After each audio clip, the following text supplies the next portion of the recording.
सहनाववतु सहनौ भुनक्तु सह वीर्यं करवावहै तेजस्विनावधीतमस्तु मा विद्विषावहै। ॐ शान्ति शान्ति शान्तिः। खण्डमण्डलाकारं व्याप्तं येन चराचरं तत्पदं दर्शितं येन तस्मै श्री गुरवे नमः। अज्ञानतिमिरान्धस्य ज्ञानाञ्जनशलाकया चक्षुरुन्मीलितं येन तस्मै श्री गुरवे नमः। गुरुर्ब्रह्मा गुरुर्विष्णु गुरुर्देवो महेश्वरः गुरुरेव परं ब्रह्म तस्मै श्री गुरवे नमः। स्थावरं जङ्गमं व्याप्तं यत्किञ्चित् सचराचरं तत्पदं दर्शितं येन तस्मै श्री गुरवे नमः। चिन्मयं व्यापि यत्सर्वं त्रैलोक्यं सचराचरं तत्पदं दर्शितं येन तस्मै श्री गुरवे नमः। त्वमेव माता च पिता त्वमेव बन्धुश्च सखा त्वमेव विद्या द्रविणं त्वमेव सर्वं मम देवदेव त्वमेव सर्वं मम देवदेव। थोडीशी मागच्या गोष्टींची रिव्हिजन करून आपण पुढे जायचं आहे। बराबर। तपहा किम लक्षणं प्रोक्तम, म्हणजे तपश्चर्येचं मूळ स्वरूप काय आहे, काय लक्षण आहेत तपश्चर्येची। तपहा स्वधर्म वर्तित्व, म्हणजे जीवनालाच तप म्हटलेलं आहे। मानवाचं जीवन आहे हे एक तपश्चर्याच आहे। साध्या सरळ गोष्टी नाही आहेत, ज्या सरळ गोष्टी आहेत त्या सरळ वाटतात, पण थोडासा सरळ मार्ग झाला की परत वाकडा मार्ग येतो। आणि त्याच्यामुळे तप का म्हटलेलं आहे, दुःख म्हणून तप, अडीअडचणी म्हणून तप, पण त्याही पेक्षा जास्त तप काय आहे तर सुख, सोयी सगळ्या आपल्या जीवनात येतात आणि त्याच्यानंतर सुखानंतर येणारं जे दुःख आहे ते मात्र जास्त मोठं तप आहे, अशी एक कल्पना आहे। कारण काय, आपण दुःखामागून दुःख सहन करून ते सहन करण्याची एक प्रकारची पात्रता अंगात येते आपल्या। आपण सुख भोगत असताना आपण जरासे ढेपाळतो आणि सुखानंतर येणारं जे दुःख आहे किंवा अडीअडचणी आहेत, संकट आहेत, त्याच्यामुळे आपण खचतो जास्त, आणि ते खरं तप आहे। खचणं हे योग्य नाही आहे, पण ते खरं तप आहे। तप याचा अर्थ काय की समत्व बुद्धीने राहणं, आणि तपाचं जे लक्षण आहे, प्रमुख लक्षण, तपाचं मुख्य लक्षण किंवा तपाचं स्वरूप कशाला म्हणायचं तर स्वधर्म वर्तित्वम असं म्हटलेलं आहे। स्वधर्म वर्तित्वम म्हणजे काय, स्वतःचं जे कर्तव्य आहे ते पार पाडायचं।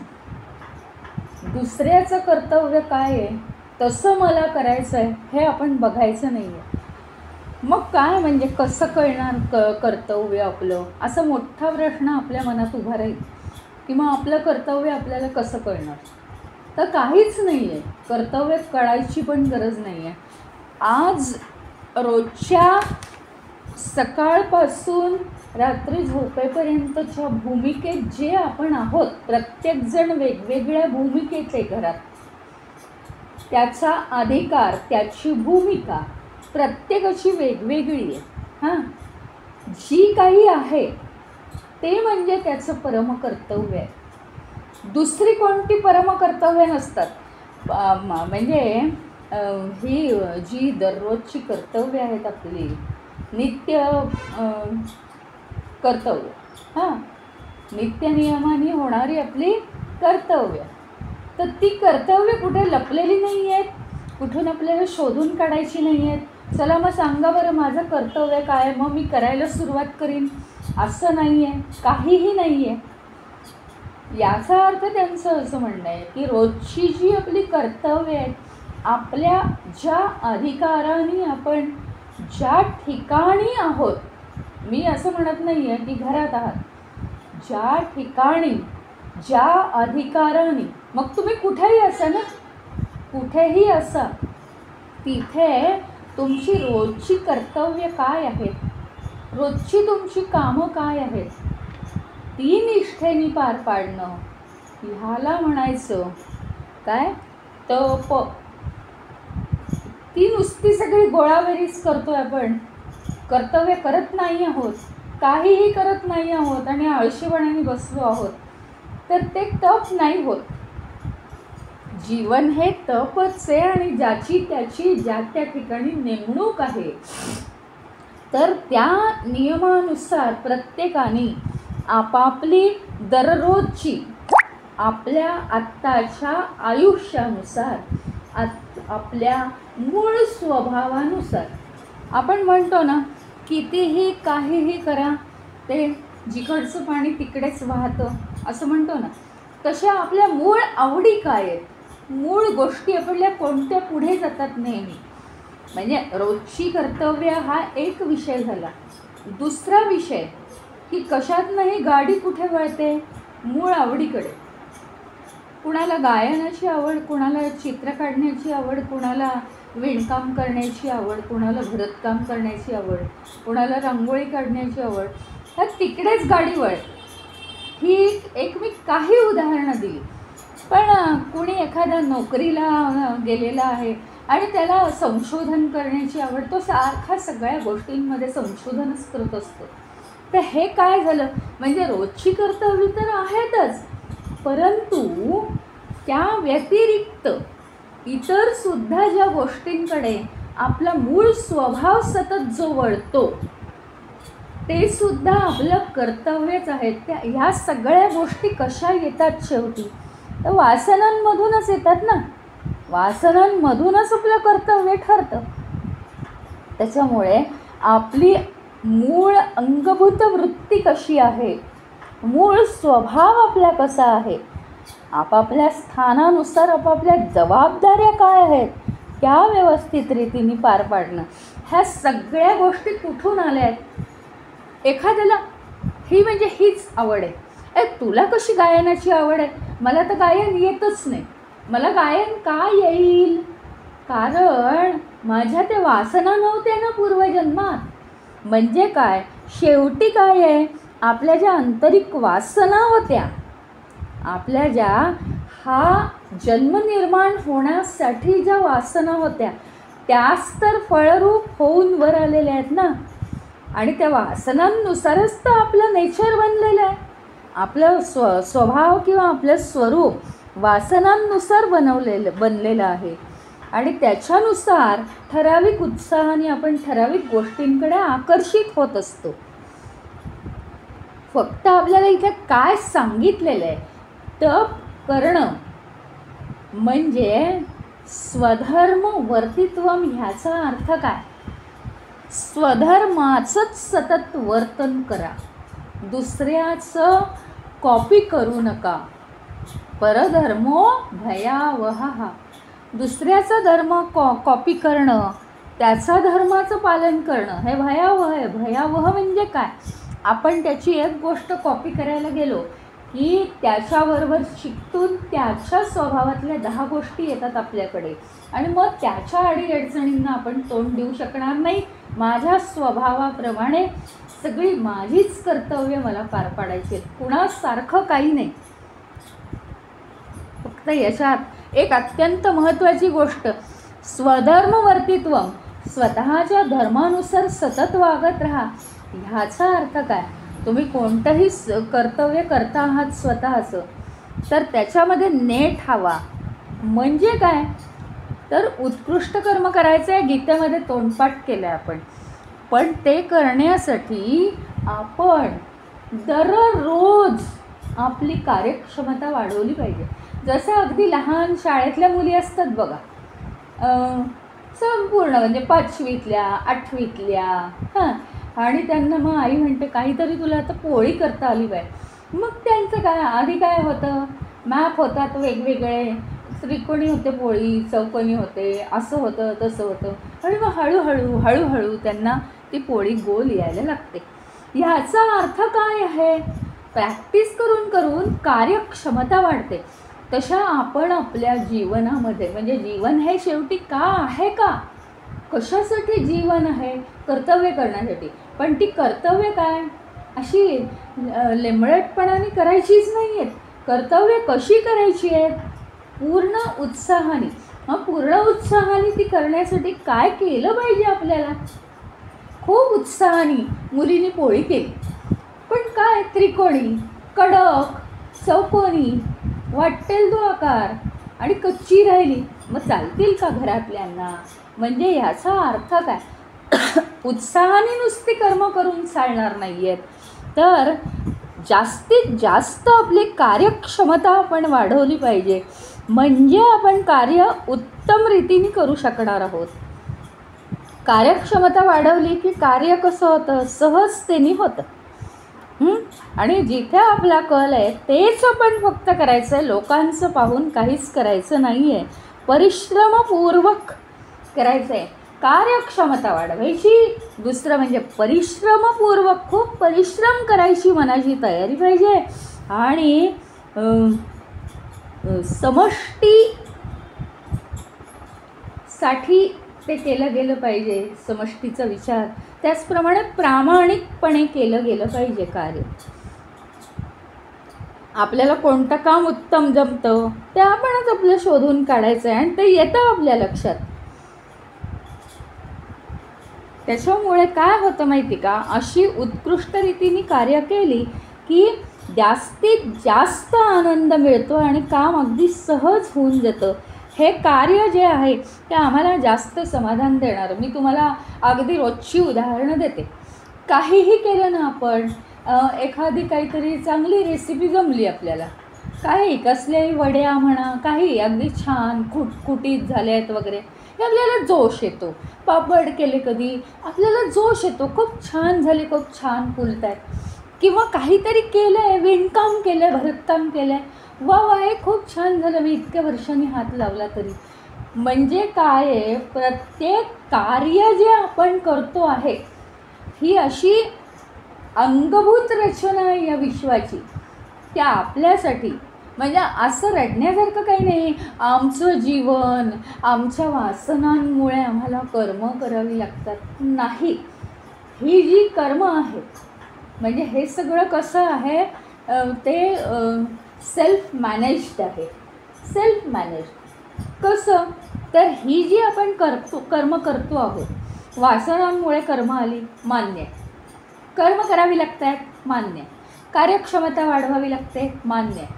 पण त्याच्यामुळे झालं आहे काय माहिती आहे का, आपण जेव्हा इतक्या प्रामाणिकपणे आणि तपसाधना करतो आहे, इतकी छान उत्तम कार्य करतो आहे, त्याच्यामुळे जास्तीत जास्त आपला आत्मविश्वास वाढत चालला आहे, जास्तीत जास्त उत्साह निर्माण होत चालला आहे. त्याचप्रमाणे शारीरिक, मानसिक, बौद्धिक आमचा प्रोग्रेस होतो आहे खूपच मोठ्या प्रमाणात. आमचा विकास होत चाललेला आहे आणि जीवन हे आपोआप विकसित होतं. उदाहरणं तुम्हाला दिली, काही 2 गोष्टी करा, काहीही करा, काही बाग साफ करा, काही पूसपास करा, काही आवरा घरातलं आणि कोणतीही रेसिपी करा. ते छान जमलं की उत्साह द्विगुणित आणि परत पुढची कामं करायला आपण तयार. काहीही गोष्ट चांगली जमली, गायन खूप छान जमलं, पुढचं गायन करायला आम्ही तयार.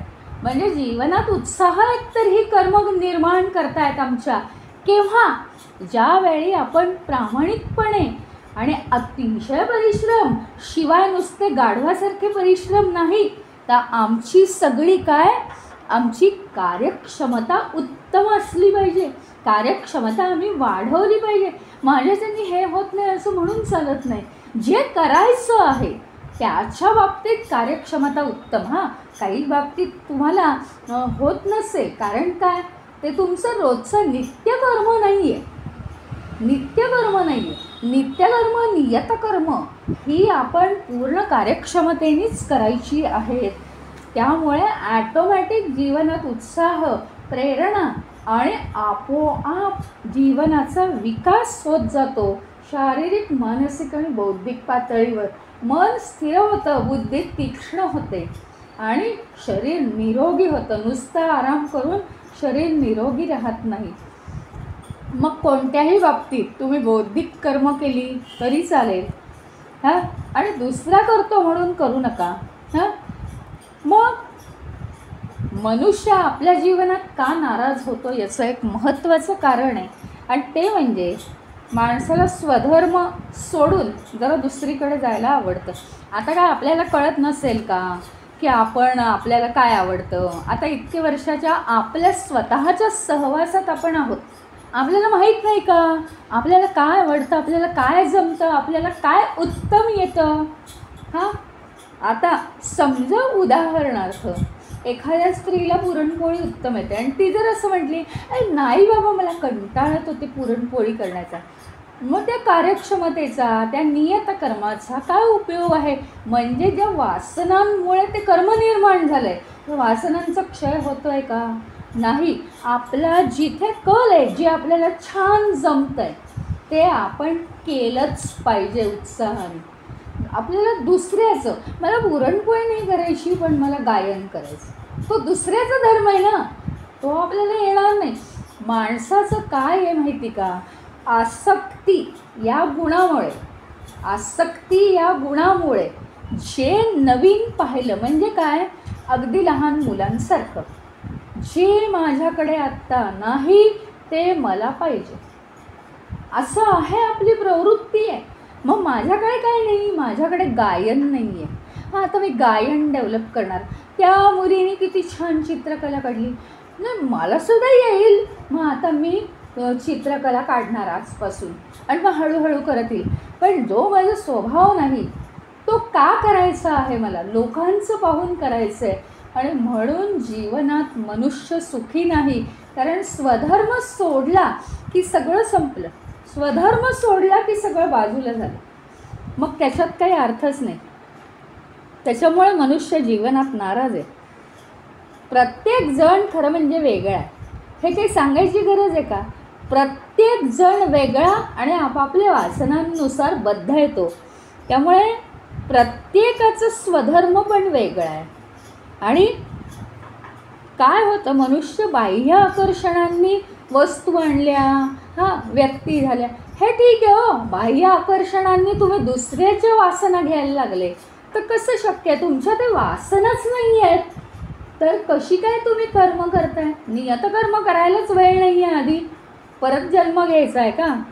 जी नियतकर्म आहेत तीच करायची आहेत फक्त. दुसऱ्याचा धर्म पाहून मोहित होण्याचं काहीच कारण नाही. दुसऱ्याचं अनुकरण कशाला करायचं आहे?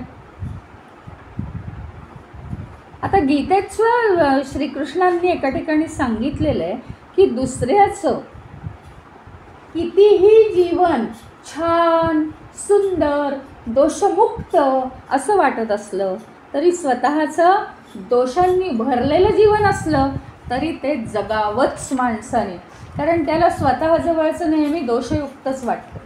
पण जे स्वतःचं जीवन आहे तेच माणसाने जगायला पाहिजे.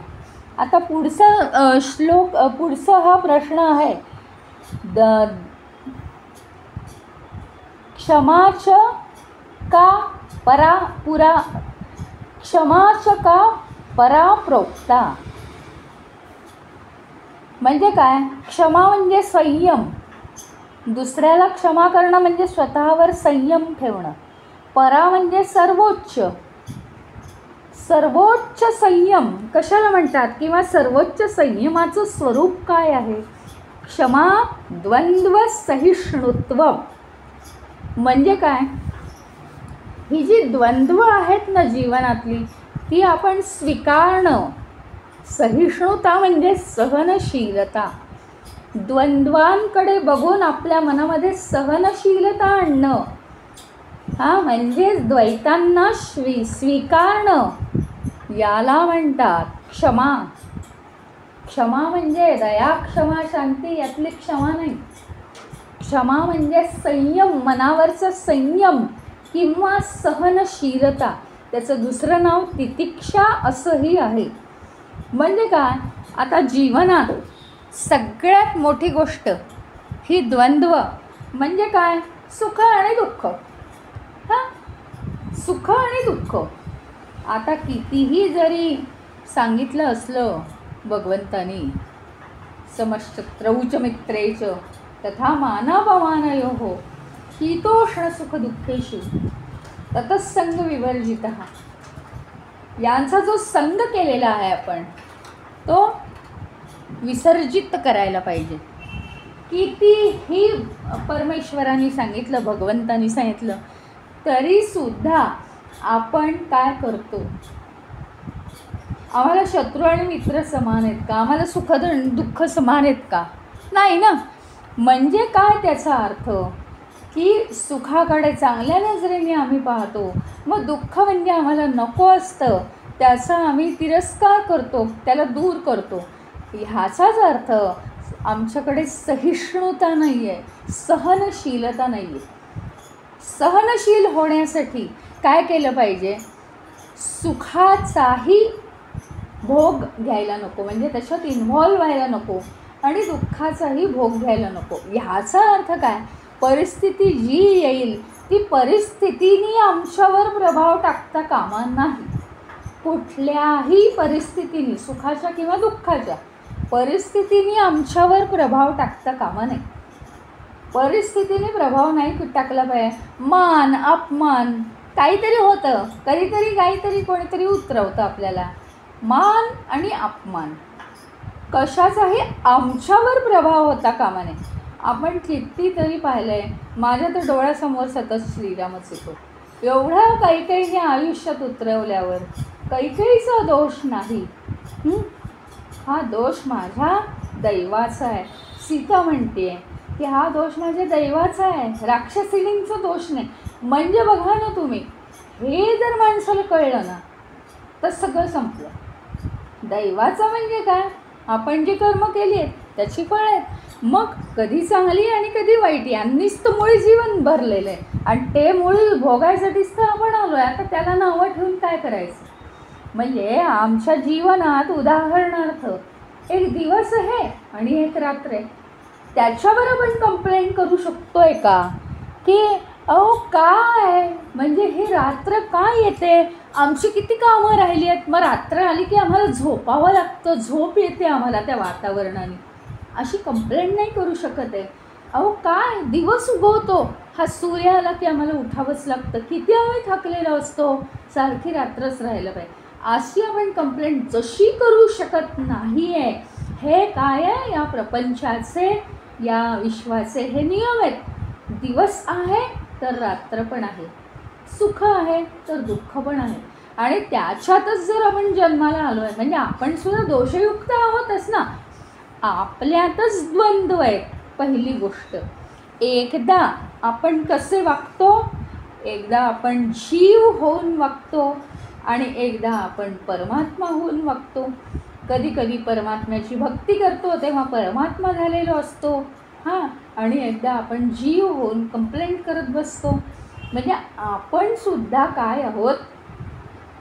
काय आहोत, अपूर्णच आहोत ना, म्हणजे सतत बदलणारेच आहोत.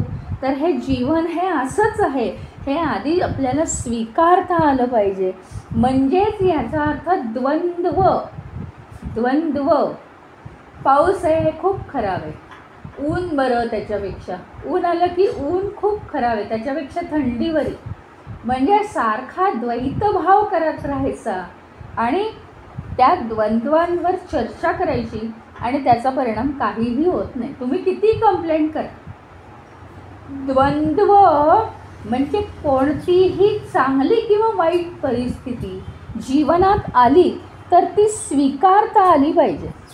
ती सतत येणारच आहे, एकदा चांगली येईल एकदा वाईट होईल, काही सांगता येत नाही त्यांचं. त्यांना आपल्याला द्वंद्वांना सामोरं जायचं आहे, ही आपली भूमिका कायम पाहिजे. त्यांना फेस करायचं आहे. ती द्वंद्व म्हणजेच आपल्या जीवनात येणाऱ्या विपरीत जोड्या. विपरीत याचा अर्थ विरुद्ध जोड्या. आपल्या जीवनात येणाऱ्या विरुद्ध जोड्या आहेत त्या द्वंद्व. म्हणजे समान जोड्या कधीच येणार नाहीत. कायम सुख सुख सुख कधीच येणार नाही. मग कायम दुःख दुःख दुःख सोसता येणार आहे का? तेही नाही. म्हणजे याचा अर्थ काय, सतत काहीतरी आहेच. मग तुम्ही म्हणाल कशाला माझा अपमान झाला? अरे कधीतरी मान होता किंवा कधीतरी मान येणार आहे म्हणून आज अपमान झाला. विषय संपलेला. म्हणजे काहीतरी एक येणारच, कधीतरी काहीतरी एक येणारच आहे.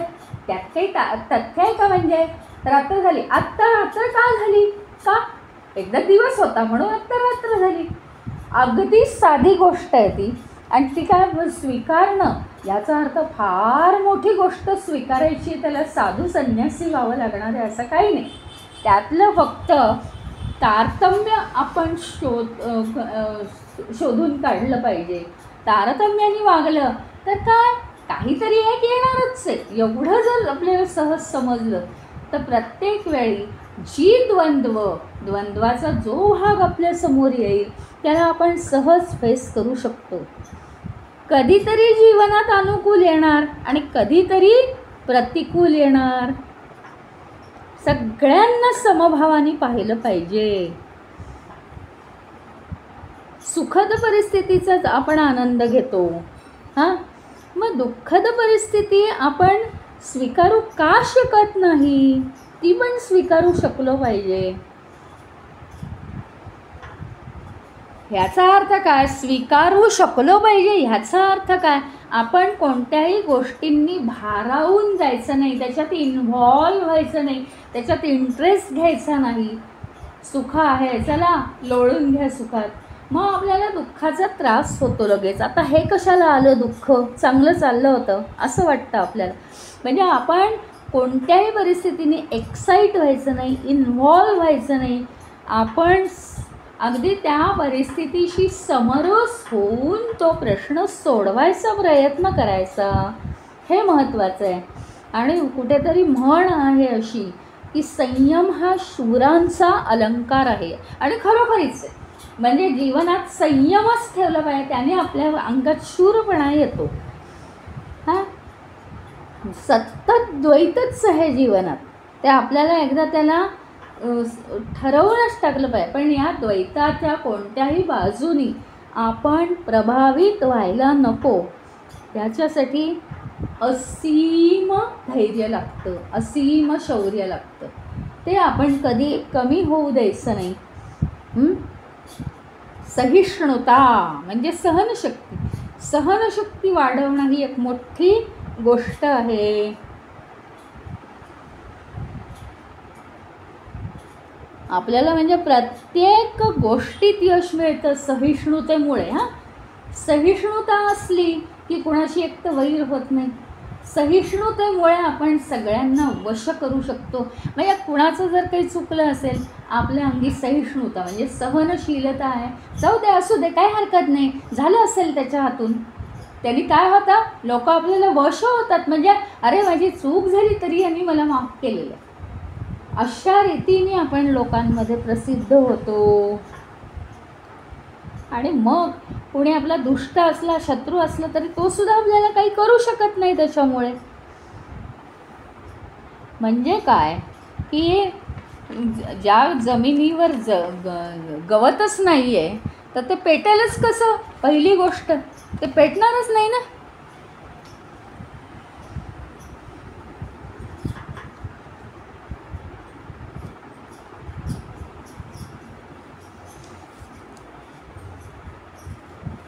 एक लक्षात घ्यायचं, सहिष्णुता, आता मी म्हटलं तर अनेकांच्या मनामध्ये एक गोष्ट आली असेल की सहिष्णुता म्हणजे काय? तर आपण सहिष्णुता म्हणजे सहन करणं हे दाखवणं म्हणजे कमकुवतपणा आहे, लोकांसमोर नमतं घेणं आहे, असं अजिबात नाही आहे. असं अजिबात नाही, हे मनातलं काढून टाकलं पाहिजे. हां, आपल्याला परिपक्वता आहे आणि धैर्याचं लक्षण आहे, सहनशीलता आहे. हां, संयम, सहनशीलता ही क्षमाशीलता आपली वाढवते आणि हेच आपण भगवंत बनण्याचं अत्युच्च लक्षण आहे.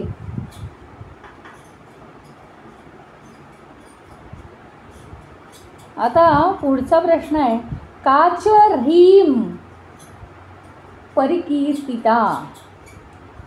ह्रीम अकार्य निवर्तनम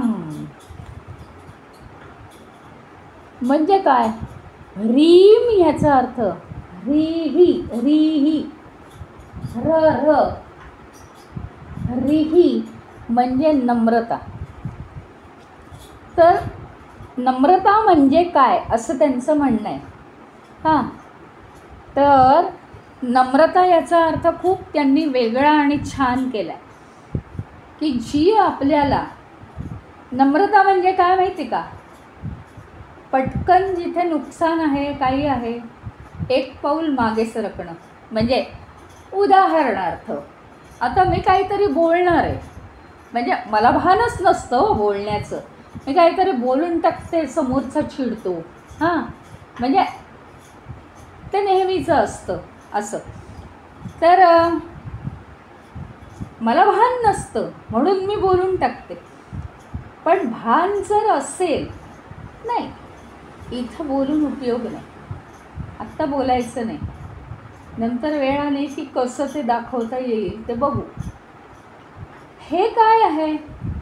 काहीतरी अनुचित घडण्यापासून आपण एक पाऊल मागे घेणं म्हणजे नम्रता.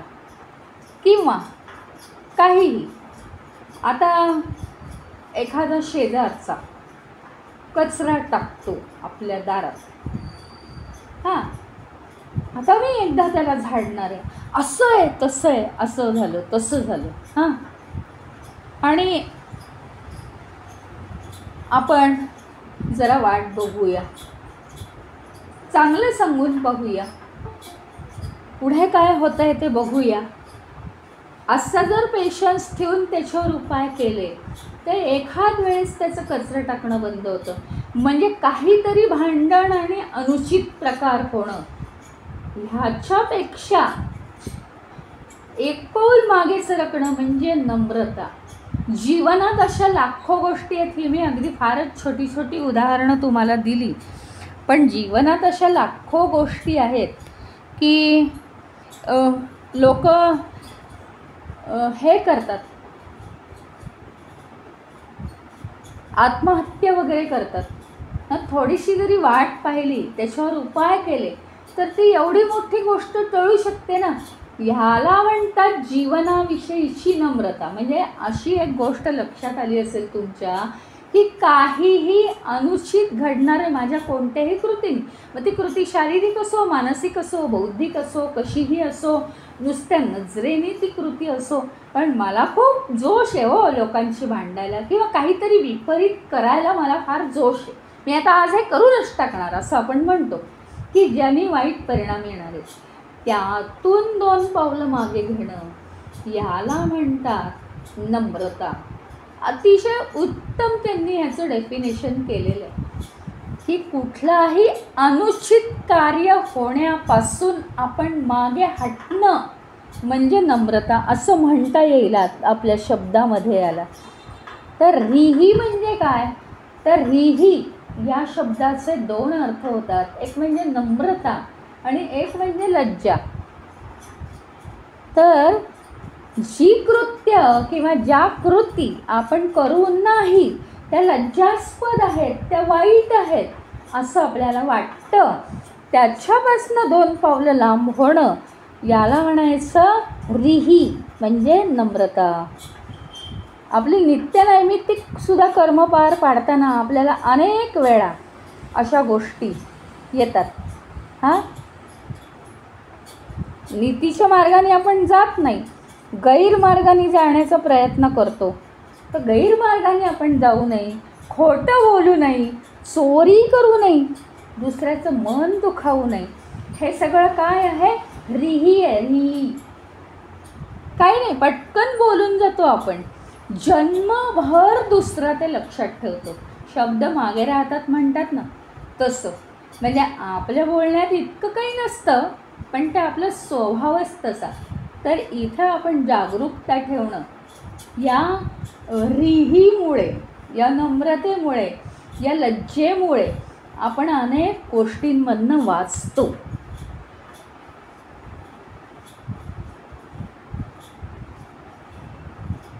आणि त्याच्यामुळे काय होतं माहिती का, आपल्या स्वतःच्या ज्या सगळ्या कृती आहेत ना त्याला अतिशय उच्च दर्जा मिळतो.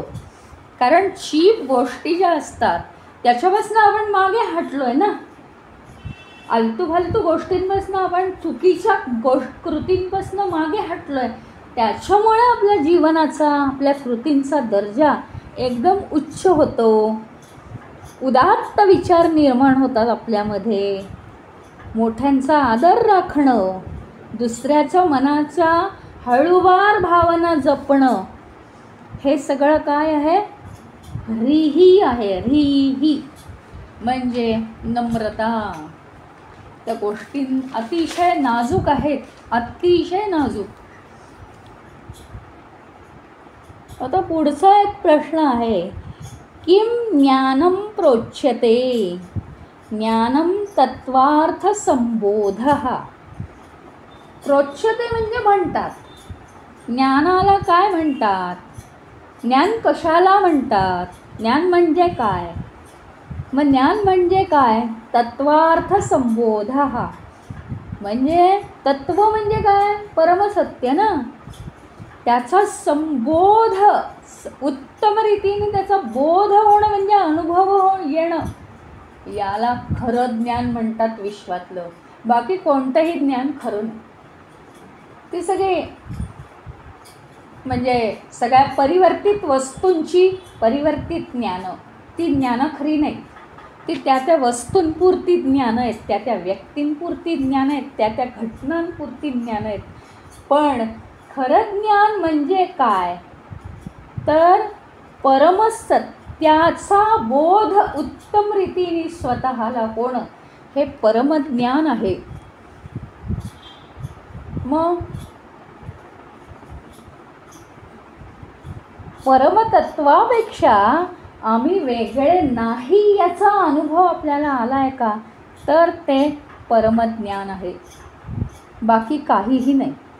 मग आता याच्यासाठी आपण 4 महावाक्यांचा अभ्यास केला पाहिजे. तर 4 महावाक्य. कोणतं पहिलं वाक्य? म्हणजे 4ही महावाक्य सर्वसाधारणतः काय सांगतात माहिती का? की जीवात्मा हा परमात्म्यापेक्षा वेगळा समजतो आपण. म्हणजे जीवात्मा म्हणजे शरीराला मी म्हणणं, हा झाला जीवात्मा. म्हणजे मी उपभोग घेणं, शरीर जे उपभोग घेऊ शकतं ते मी उपभोग घेणं, हा झाला जीवात्मा. हा जो जीवात्मा आहे, हा जीवात्मा परमात्म्यापेक्षा वेगळा नाही असंही महावाक्य सांगतात. तो उच्च पातळीला जाऊन आपल्याला जाणायला पाहिजे. म्हणजे नीच पातळीवरचा जीवात्मा, उच्च पातळीवरचा परमात्मा. हे बघा, एकच ट्यूब आहे पाणी टाकण्याची. एक खालच्या पातळीवर टाकली तर खाली पाणी जातं, वरच्या पातळीवर टाकली तर वर पाणी जातं, वरच्या ग्राउंडवर आणि खालच्या ग्राउंडवर. बाकी त्याला काही नाही आहे. म्हणजे आपण खालच्या पातळीवरून विचार केला तर तो जीवात्मा होतो, पण सेम गोष्ट आपण उच्च विचारांनी विचार केला तर तो परमात्मा होतो. आपण सर्व भोगांसह विचार केला तर तोच आत्मा जीवात्मा बनतो. आणि आपण सगळ्या भोगरहित विचार केला तर तोच परमात्मा बनतो. म्हणजे हे बघा ना की पाणी, ते पाणी असो का ते बर्फ असो, आम्हाला फरक पडतो आहे का?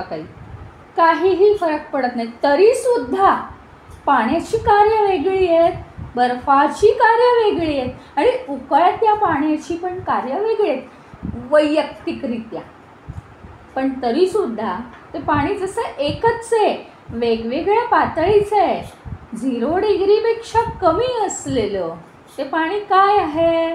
तर ते आहे बर्फ. 0 डिग्री ते 100पेक्षा कमी असलेलं ते आहे साधं पाणी. मग ते कधी कोमट असेल, कधी म्हणजे साधं टेम्परेचर असेल त्याचं, तर कधी थोडंसं किंचित गरम असेल. पण जे उकळतं पाणी आहे त्याचं 100 टेम्परेचर आहे. हीच गोष्ट आहे. सगळे भोग भोगणं, तो आत्मा ज्यावेळी सगळे भोग भोगत राहतो तोच आत्मा जीवात्मा बनतो. आणि ज्यावेळी तो भोगांपासून पूर्ण अलिप्त होतो त्यावेळी तो परमात्मा बनतो. हे बघा, एक टीचर असते, ती शाळेत पूर्णपणे टीचर होते आणि घरात पूर्णपणे ती एक स्त्री, संसारी स्त्री. म्हणजे काय? तीच आहे ना, दोन्ही तीच आहे, त्यात फरक नाही. पातळ्या दोन्ही वेगवेगळ्या आहेत. याला म्हणतात ते दोन्ही एकच आहे. पण आम्हाला ते समजवून घ्यायला पाहिजे. या दोन्ही लेव्हल एक आहेत इतक्यावरच आम्हाला थांबायचं आहे का? इतक्यावरच आम्हाला थांबायचं नाही आहे. तर जीवात्मा हा परमात्म्यापेक्षा वेगळा नाही आहे आणि आम्हाला परमात्म्याचं स्वरूप जाणायचं आहे. त्यामुळे परमात्म्याचं स्वरूप जाणलं की अनेकांना काय वाटतं, म्हणजे ज्यांचा हा अभ्यास जास्त नाही आहे त्यांना असं वाटतं की हे आत्मस्वरूप जाणायचं, मग शरीराला सोडून द्यायचं, मग काय संसार सोडायचा का, मग नको बाबा हे असलं काही. त्यामुळे लोक येत नाहीत फारसे या गोष्टींना. ज्यांना अजिबात ज्यांनी काही अटेंड केलेलं नाही ते फारसं याला येत नाहीत. मग ते संतांच्या गोष्टी बिष्टी ऐकतात, त्यांना ते बरं वाटतं. पण आता आपल्याला जर माहिती आहे की शेवटी जीवात्मा होऊन राहायचं की परमात्मा, जीवात्मा हा परमात्माच आहे, पण आपण परमात्म्याच्या लेव्हलवरून विचार केला तर जीवात्म्यामध्ये राहून, म्हणजे जीवामध्ये आम्ही राहूनसुद्धा आम्ही परमात्मा जाणलेलं जर असेल तर जीवात्म्याची कामं सहज नाही का होणार? ती कामं सहज होतील ना. आणि हे परमज्ञान जाणणं किंवा ते अनुभवणं हेच खरं या विश्वातलं सगळ्यात मोठं ज्ञान आहे. तर पहिलं हे काय सांगतं, म्हणजे आपल्याला एक कळलं की सगळ्याची समरी काय आहे. चारही ही जी महावाक्य आहेत ती काय सांगतात? प्रमुखतः की जीवात्मा आणि परमात्मा हे एकच आहेत. उच्च पातळीला जाऊन पाहिलं की परमात्मा, नीच पातळीला जाऊन पाहिलं की जीवात्मा. भोगांसहित असतो तो जीवात्मा, भोगरहित असतो तो परमात्मा. मग पहिलं महावाक्य सांगतंय अयम आत्मा ब्रह्म. हा आत्मा जो आहे ना, हा आत्मा जीवात्मा, बरं का, आत्मा म्हटलं की जीवात्मा. हा जीवात्मा जो आहे हाच ब्रह्म आहे, हाच परब्रह्म आहे. जीवात्मा हाच परब्रह्म आहे हे सांगतायत. म्हणजे तुम्ही जे देहाला मी मी म्हणताय असं नाही आहे. त्यातला जो आत्मा आहे, आत्मा, आत्मा याचा अर्थ मी, ज्याला मी म्हणतो, खरा मी ज्याला मी म्हणतो तो आहे ब्रह्म. म्हणजे हा जीवात्मा हा ब्रह्मच आहे. अशा रीतीने स्वतःकडे पहा. दुसरं आहे प्रज्ञानम ब्रह्म. म्हणजे काय? प्रज्ञा म्हणजे बुद्धी, बुद्धीमध्ये जर आंतरिक जाणीव झाली की मी ब्रह्म आहे, तर बुद्धीची ही आंतरिक जाणीव आहे की मला परमेश्वर कळला आहे, त्याला म्हणायचं ब्रह्म. तिसरं महावाक्य तत्त्वम असि. ते तत्वच तू आहेस आणि तूच ते तत्व आहेस. जे तत्व परमतत्व म्हणून म्हटलं जातं, आणि तू स्वतःला जो मी समजतोयस तेच तू आहेस आणि तूच ते आहेस. तत्वाशिवाय तू वेगळा काहीही नाही. अर्थात या चारही महावाक्यांवर 12 वर्ष तप केल्याशिवाय ते जास्त कळत नाही. पण महावाक्य कोणती आहेत हे तर आधी समजावून घ्या. अहम ब्रह्मास्मी म्हणजे मी ब्रह्म आहे, मी शरीर नाही, मी ब्रह्म आहे, असा अभ्यास या महावाक्यावर. आणि ही चारही विधानं काय सांगतात? जीव जो एक स्वतंत्र अस्तित्व दाखवतो, मी कोणतरी, मी कोणतरी, मी कोणतरी, मी असा खास, मी तसा खास, हे जे जीव दाखवतोय आणि स्वतंत्र स्वतःचं अस्तित्व, मी कशा पद्धतीने मी हुशार आहे, कशा पद्धतीने मी वेगळा आहे, माझं काय खास वैशिष्ट्य आहे, तो जीव स्वतंत्र नाही, आपला भ्रम झाला आहे. तो परमात्मा आहे. परमात्मा एकच आहे, वेगवेगळं नाही आहे काहीच. त्याच्यामुळे जीव जे स्वतंत्र अस्तित्व दाखवतो तो तत्वतः तो ब्रह्मच आहे. आणि ब्रह्म कधीही स्वतंत्र अस्तित्व दाखवत नाही. त्याच्यामुळे काय करायला लागेल मग हा अभ्यास करायसाठी माहिती आहे का? अगदी त्यांनी सूत्रच दिलं म्हणा ना. असा जर आपल्याला अभ्यास करायचा असेल तर दोघांच्याही आपल्या मनातल्या सीमारेषा सोडून दिल्या पाहिजेत. म्हणजे हा जो जीव आहे, जीवामुळे होणारा जीवात्मा, जीवात्म्याची वैशिष्ट्य काय आहे? हे सगळं भोगणं, आसक्ती करणं, षड्विकार असणं, ह्या सगळ्या ज्या लिमिट्स आहेत त्या त्यांनी सोडल्या तर तो परमात्म्यापर्यंत पोहोचेल. आणि परमात्मा जो पूर्णपणे अव्यक्त आहे त्याने थोडंसं व्यक्त म्हणजे काय, त्याची जाणीव जर जीवात्म्याला व्हायला लागली तर हे दोन एकत्र होतील आणि हे महावाक्यांचं जे तत्व आहे ते सिद्धीला जाईल. 2 प्रकारचं ज्ञान असतं. 2 प्रकारचं ज्ञान आपण प्राप्त करतो. कारणज्ञानम म्हणजे कारणज्ञान हे असं असतं की ज्याच्यामुळे आपण एखादी वस्तू ओळखतो, कुठल्याही गोष्टींचं आपल्याला या विश्वातल्या कुठल्याही गोष्टींचं ज्ञान होतं. कुठल्याही वस्तू, कुठले हे आता शास्त्र आहेत, कुठलंही काही आहे तर त्या वस्तूंचं, त्या विषयांचं आपल्याला ज्ञान होतं, त्याला कारणज्ञान म्हणतात. आणि ज्ञाप्ती ज्ञान म्हणजे काय? ज्ञाप्तिमात्र ज्ञान. ज्ञाप्तिमात्र ज्ञान म्हणजे काय? तर केवळ ज्ञान, मात्र ज्ञान म्हणजे शुद्ध ज्ञान, याला म्हणायचं ज्ञाप्तिमात्र ज्ञान. म्हणजे केवळ जागरूकता, मी कोण आहे बास, त्याच्याशिवाय काही नाही. केवळ ते ज्ञान आपल्याला प्रकाशित करून टाकतं आणि त्याला म्हणतात प्रज्ञा. हे जाणणं म्हणजे काय आहे? तर तत्वबोध आहे. तत्वबोध, तत्वाचा बोध होणं. आपल्याला स्वतःला जाणून घेतलं तर दुःख होत नाही, आणि स्वतःला जर जाणलं तर आपण मायेला ठगत नाही.